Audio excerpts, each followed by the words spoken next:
I'm Erik the Travel Guy in search of a brand new, unforgettable adventure. We packed up, hit the open road, and landed in Bryan, College Station, Texas.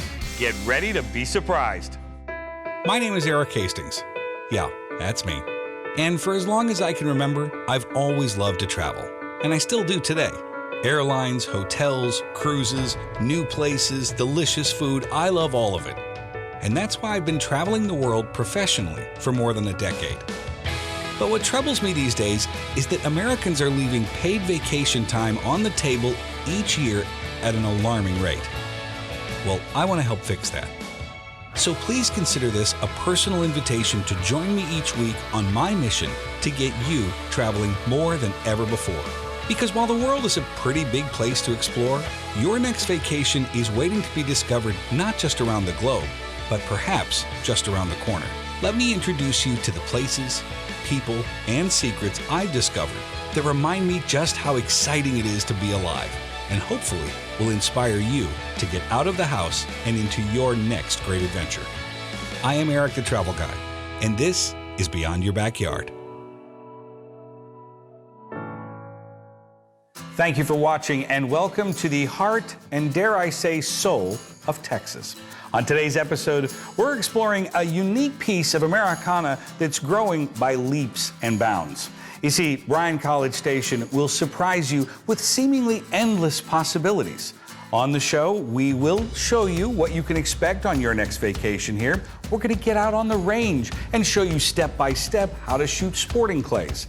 And we will get in the kitchen with an award-winning chef whose culinary offerings are as amazing and memorable as his personality. Wait till you meet him. Let's get started. We're not wasting any time because Texas is a pretty big state. So here's our trusty map. You may want to get a pencil here. Bryan College Station is located here. It's about a 90-mile drive to the north and a little sidestep to the west of Houston. The state capital of Austin is located here, about 87 miles to the west. Locals call this the Texas Triangle, and Bryan College Station is in the heart. So what's in a name? Well, as you know, the state of Texas became a state way back in 1845. That's when the Lone Star State was no longer lonely. See what I did? Well, College Station can trace its roots back to about 1860. Now that's when they started building track in the region. That was from the Houston and Texas Railway. Now, this site was specifically chosen for a new college. That college opened its doors in 1876 and was the first public institution of higher learning in the state of Texas. That college would be renamed in 1963 as Texas A&M. College Station was named after the railroad stop. The community just to the north was originally named North Oakwood and was incorporated as part of Bryan in 1930. Today, the charming downtown district is full of life, with cool little shops, art galleries, restaurants, and plenty of parking and wide streets and sidewalks. I have some advice for you. You can't come to Bryan College Station and not include the outdoors. That's why today, we're gonna learn how to shoot sporting clays. Oh! Oh yeah, it's gonna be awesome. Welcome to Tonkaway Ranch. Here, you can ride horses, get the adrenaline pumping, learn to shoot, and have an old-fashioned campfire cookout with friends and family. Owner Kyle Cassell explains what you need to know about spending time here. You've got the hat, you've got the outfit, we are ready to go. This is exciting because this is a real ranch. Absolutely. You haven't just made all this up for us today, right? Absolutely not. We do this every day. Every day, 365 days a year, essentially. What are we doing out here? Well, today we're going to tour the ranch a little bit, and we're going to focus on the sporting clays course that we've developed over the years, and it's a fun, neat, aesthetic place to not only learn how to shoot a shotgun, but for the expert shotgunner, we'll challenge him or her as well. Tell us a little bit about the difference between skeet, sporting clays, trap. I get a little confused. Right. Help me out here. There's skeet and trap. Those are a 25 bird shoot with a high and low house. The trap has a single house out in front. Now, sporting clays changes the whole game. You've got anywhere from 10 to 15 stations that have presentations that mirror particular birds that we pursue in the hunting world. Okay. But it's just challenging and it's fun because whether you're good or a beginner, you just got to break one more than your buddy. That's all you have to do, That's right? all You you have to run a little faster than your friend, right? Correct. That's right. Help us out with including a hunting experience in any vacation. A lot of times we say we're going on a little hunting trip, immediately we think guns, but that's Right. that's a pretty small portion of it, right? In my opinion, that's less than 2% of the equation. When you spend time outdoors hunting, it's about the people you're with, whether it's family, close friends, or a business colleague. You have that opportunity to get to know them over multiple meals. You spend time outside, outdoors, walking or in a blind. You get some quality time with one another. And then if you hang it all on how well you shoot or what you harvest, you've missed the sun coming up and going down. You've missed a great opportunity, because what you did experience was being outside with a friend or a loved one, and you don't get that time back. That's a great point, because once again, we're talking about getting outdoors, and what happens when you get outdoors? You start actually talking with your friends. You don't remember that little electronic device that you're glued to every day of your normal life. And that's the beauty about rural America. There's not a good cell signal. So you're forced to communicate with those around you, and it's an amazing world out there. You see people almost every week that have never been on this kind of an experience before, right? Well, shooting a shotgun is like golf. I mean, you need some instruction, but if you have an open mind, you're gonna be very successful. I mean, shotguns, you've got 500 to 600 pellets and you're shooting a small 8-inch target. I mean, you've got a great opportunity to be successful. And with proper instruction and a good instructor, you'll have a good day. I mean, it's fun. I mean, it's instant reward. You mount the gun, you pull the trigger, the clay breaks, you've been successful. Or in my case, doesn't break, but that's, Well, sometimes they put trick targets out there. Oh, good. I think we're going to see some of those. And I know you've got friends like that would do that to you. That's very true. I do. Most of them work on this show, so that works out nice. What's the duration of this type of an experience that you recommend? Our program can be anywhere from 3 hours to 3 days. What fits in your time schedule? Sporting clays allows you that opportunity to do the whole package in 3 hours. Maybe 30 minutes of warm up and instruction, an hour and a half on the course, or you can come and do instruction, have a shooting lesson that morning, that afternoon, take some time off and fish, or just drive and tour the ranch and see the wildlife. I mean, we also have hunting opportunities here at the ranch, but we'll be here as long as you're ready. We only take one group a day, so our philosophy is you own the ranch. Your group, your family, it's yours for the day, the week. It's truly custom. Absolutely. We customize the experience for our clients. When people send you emails after they get home, what do they say the most? What an incredible opportunity. Will you help us find a location near our home? I mean, rapport with our clients, and I say we don't have any more clients anymore. We have a lot of good friends, and that's when you know you're doing your job well. Yeah. And it's not a job. We just like to open the gate up and then share our family's ranch with other folks from around the country and the world. Our thanks to Kyle and his team for a very memorable afternoon. But this is just one of the ways to get outdoors here. So bring your golf clubs or pick up a loaner set and play a round or two of golf. Get out on the water or take in the sun by taking a walk, a jog, or a hike. No matter what, just do it. I decided I wanted to learn more about how Bryan is continuing to grow and surprising visitors with the grand reopening of a very historic theater. How do you describe downtown Bryan to somebody that's never been here, never been on the worldwide interweb box? How do you describe it? Downtown Bryan is where history meets community. We've got over 100 years of history here, but we have a community that's like your own living room. When you start coming here, you're going to be one of us. What's it feel like when you walk down these streets? I mean, I remember the first time I was here, and I remember thinking, they kind of don't make them like this anymore. How do you describe it? When I took this job, when I got out of my car that first day, I looked up and I looked at all those historic buildings, and I just thought, how lucky am I to work here? And then as I get to know more about the history, I see the old pictures. We've got photographs of horses and buggies, when Main Street was a dirt road. So it's just a very friendly place. The atmosphere you can't replicate in anywhere else. This type of community only works if you've got real cooperation and participation from these shop owners, because let's face it, it's hard to own a business today. It's especially hard to own a retail business today and compete on so many different levels. Help me out a little bit there. So in the late 80s, everything had moved out to the bypass, the mall was built, downtown was no longer the center of commerce. And there were just a small handful of people who stuck it out. And I think my longest running business right now is about 30 plus years. Wow. So the city decided to invest in bringing downtown back to life, and they bought the hotel downtown, got it on its feet. They invested a lot in the infrastructure, landscaping, and little by little, it's come back to life. And the merchants, the older merchants teach a lot for the newer merchants. The newer merchants come in, they're very enthusiastic. We've got 3,000 to 5,000 people down here every first Friday. And we try to do a lot of things that are free for the communities. We're standing in a very historic theater. Let's talk about the Queen. So the space that we're standing in 1884 was a hotel when the street was still a dirt road.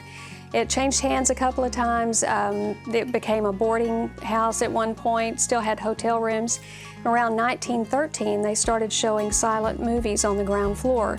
And the Queen went through a major renovation in 1939. The brick that we have here is from the 1800s. It closed in the late 70s, and like everything else, it was abandoned. And when the Downtown Bryan Association bought it in 2010, there was a hole in the roof, everything had collapsed. Judging from all the feedback that we've gotten over the last 8 years, and certainly in the last couple of weeks, we will have plenty of people here. After Sandy and I parted ways, it was time for dinner. And as you can see, we had a fantastic meal at Porter's Dining and Butcher back in College Station. Then it was on to much-needed downtime at Cavalry Court. As far as I'm concerned, getting an excellent night's rest every night of your vacation is essential, which is why here in Bryan College Station, you'll find lodging options from all the usual brands. But you'll also find unique properties like the George, the Stella, which is where we are today, and the La Salle. In total, the region is home to more than 5,000 hotel and motel rooms. My day started with a delicious Texas-sized breakfast at Campfire, where I found the huevos rancheros to be flavorful, not too spicy, and of course, a little more than I could finish. We can't make a stop here in Bryan College Station without visiting the unbelievably beautiful campus of Texas A&M. Oh, and here's a tip. The official greeting to use, howdy. What? Yeah, I wouldn't make that up. No. What am I supposed to say? What am I supposed to say? Thanks and giga. Oh, right. Thanks and gigamags. Did I do it right? So good. I got it. I got it. I got it. Okay, let's roll the B-roll. The Texas A&M campus is massive and full of energy, with students coming and going, studying, hanging out with friends, and attending football games. Trust me, you will be surprised. Now, if you want to hang where the kids hang, grab a bite and perhaps a cold beverage at the Dixie Chicken. And the answer is no, I didn't finish it, but this guy did. As the sun rose on another gorgeous day here, I started my day at the George H.W. Bush Presidential Library Museum. That's where I met up with the director, Warren Finch. First of all, what is a presidential library? How do you define it? Is there a standard definition? What is it? The first National Archives opened in 1934, and when President Roosevelt became president, he was a student of history, and there had been no systematic means of preserving presidential papers, and he came to the National Archives, which had just opened, and said, if I give you my papers and I build a building to house the papers, will you take care of them? And that's how the system began. So prior to 1934, Well, we're talking about trunks and file cabinets. Well, actually, that's exactly what we're talking about. We're talking about George Washington took 2 trunks of papers home to Mount Vernon.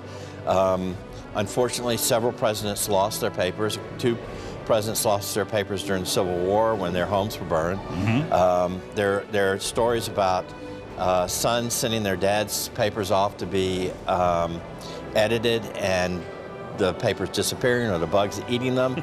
The Library of Congress has done a great effort of collecting what still exists, mm-hmm. and there's a lot in the Library of Congress. But since Roosevelt, there's been a system for each of the presidential libraries to preserve their papers, and then Hoover in the 1960s went back and created a presidential library that's now in his hometown in Iowa. In Iowa, right. Does every president thus far have a presidential library?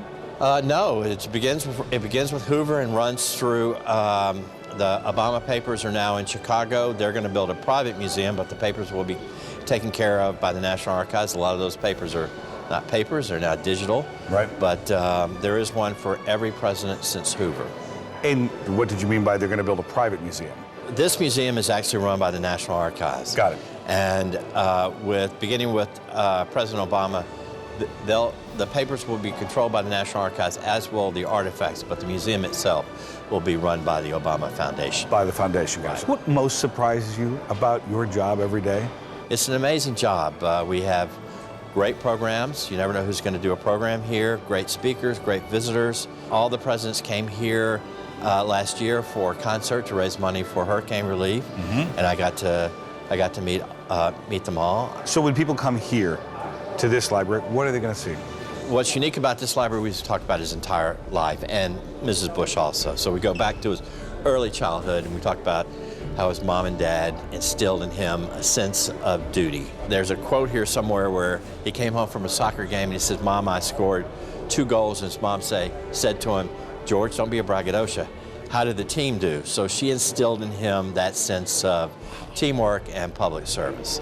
We start with his early childhood, talk about his upbringing, and then his World War II. He's one of the youngest pilots to serve in the Navy during World War II, and then his business career, and then his entire political career. And he had a very, very varied political career. Yeah, a long one. A long one, yeah. And diverse. I guarantee you hear every day. Well, I didn't know he did that. I didn't know. Yeah. I didn't know that. Well, he did everything from being a congressman to director of Central Intelligence to an ambassador to the UN. He did that career, provided the resume when he became president. He could get things done because he knew people. Exactly. That's how you, over time. Yeah. I want to talk about the First Lady because there's something very special here. It's very personal here. Yep. Tell me more about this. Well, beginning in 1943, she started maintaining scrapbooks from their engagement all the way through their entire life. And she donated 100 of those scrapbooks to us, to the library. And when we redid this library 10 years ago, one of the reasons we decided to redo the exhibits was because we had the material in those scrapbooks, which we did not have before. So what you see throughout this museum, a lot of the material, the photos, the artifacts are from those scrapbooks that she kept. And she kept them herself, which she strongly pointed out that nobody helped her because No stamping out, it's her. No, they're all annotated with her handwriting. She glued the pictures in, and they're a remarkable resource. That's amazing. How long would you recommend somebody spend here to get the full effect, to get a good picture of what we're working with here? At the shortest amount of time, you could probably do this museum in an hour, but I think you should spend about 2 hours here, About 2 hours. At least, yeah. Yes. It depends on if you are a generalist or if you want to read everything. If you do read everything, You probably, I've seen people while. do it, come back, come in the morning, go to lunch, and come back in the afternoon. I'm really glad you mentioned that. What are the odds that you and I can take that limo out for a spin? Come on. I mean, let's go get some lunch. I think the Secret Service has the keys to that. Come limo. on. Oh, they spoil everything, They the do, Secret yeah. Service. Thank you for this. Republican or Democrat, liberal or conservative, it's pretty amazing to learn more about one of this nation's presidents. Other museums and galleries you may want to consider here are the J. Wayne Stark Galleries or the Forsyth Galleries, both at Texas A&M. The Children's Museum is fun for all, and the Brazos Valley Museum of Natural History is where you can bet you'll learn something new. It's safe to say Bryan College Station is growing. More and more visitors are opting to make Aggieland their home, which means more dining, more shopping, and entertainment options. Here in Bryan, I suggest Old Bryan Marketplace, and in College Station, you may want to consider dropping by Century Square. And one of the places, well, I would say the first place you need to come for dinner is where we are right now. That's why Chef Christopher is here. Christopher's World Grill. Great to meet you, Erik. Why did you name it? What's with the name? It's all in the name. There's a lot of discussions about it, but my name is Christopher, first of all. Step one. Secondly, I was a chef on private yachts for many years, and so I traveled the world a little bit. So we thought we'd bring these recipes back in this 100-year-old Texas ranch house. We call it the World Grill, representing. So we do all kinds of dishes from all over the place. And why here? I wanted to be back home with my parents and my family. Also, I had traveled a little bit, and this community was so receiving, so welcoming of something new like this coming to town. So we were very grateful for that. This town is growing, and you're right in the middle of it. Absolutely, yeah. Texas A&M is not getting any smaller. I mean, it's constantly growing. A lot of development. Somebody was telling me that 90 people a day are moving here. I mean, When people come to Bryan, they come to College Station, what are they going to eat? Of course, there's our place, and there's a few others in our category that are more on the fine dining side, some steak houses, maybe some seafood, some great high-end sushi and things like that.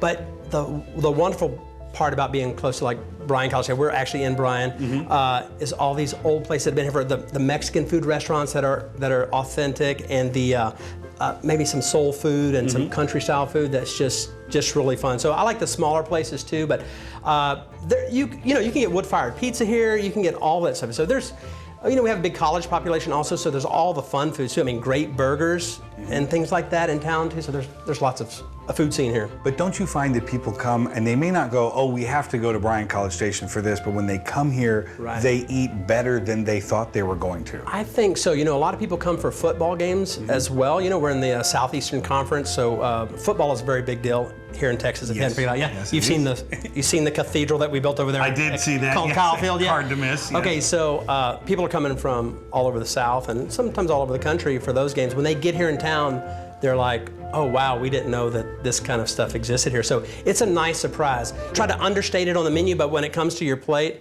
like I'm going to show you later, the Christopher's house filet. Oh, well. Just sounds like a house filet, but it's not. Yeah, it's not. It comes up. So we went online. Anybody can go online. They can look at the menus online. They can certainly go to your website. And how do you describe your menu to someone? Well, it's definitely American, but with an international flair. But America has an international flair. So you'll find a little Italian, a little French, a little Asian, a little Southwestern, a little Cajun.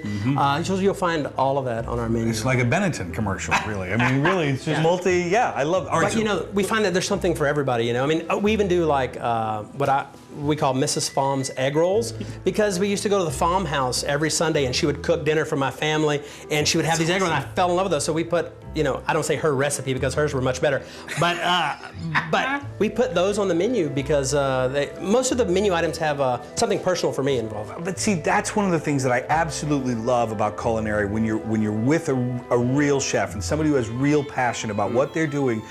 Anybody can look at a menu and read it, but there's a story usually behind every dish, and then some on that menu. And if you take the time to actually go, I wonder why this is here, somebody will know for sure. Somebody knows, and in our restaurant, we tell our waiters the story so they can tell you too. Like our Zihuatanejo snapper on the menu, it's been on since the very beginning. I can't take it off because people won't let me. I'd like There'd be a revolt.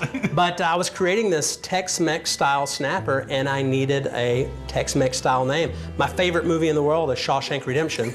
And the place, the happy place they ended up in that movie was a place called Zihuatanejo. It wasn't called Zihuatanejo, it was called Zihuatanejo. And so I named it Zihuatanejo. That's what you named it? Yeah, and so, but also nobody could pronounce it either. So when they see it on the menu, they're like, Gotta be good. Yeah. You can't even pronounce it. All right, what are we gonna make today?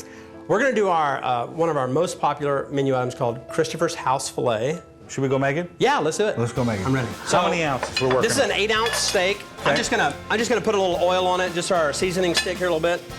A little salt and pepper. Really hot. What would you say? You can do this on your grill. If you want to make it pretty, the nice thing is to do those nice hash marks. So, if they don't have access to Prime, a good piece of choice will do the trick. If they don't, right? Well, the problem with Choice is the range from the top to the bottom of Choice is huge. So you're better off getting a marketing brand like Chairman's Reserve, and it represents the bottom 2% of Prime and the top 2% of Choice. But do what you can afford. This prime beef is $14, $15 a pound. I mean, you don't have to have that. Right. Okay, so I'm just gonna turn that over. See how we have nice hash marks there? Beautiful. Perfect squares on there. Looks just like Bonanza.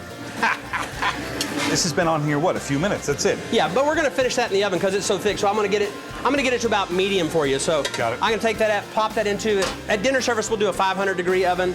We have fried potatoes with caramelized onions going here and a little bit of butter. And then we do our little cream spinach here, like a bechamel. Put a little bit right there.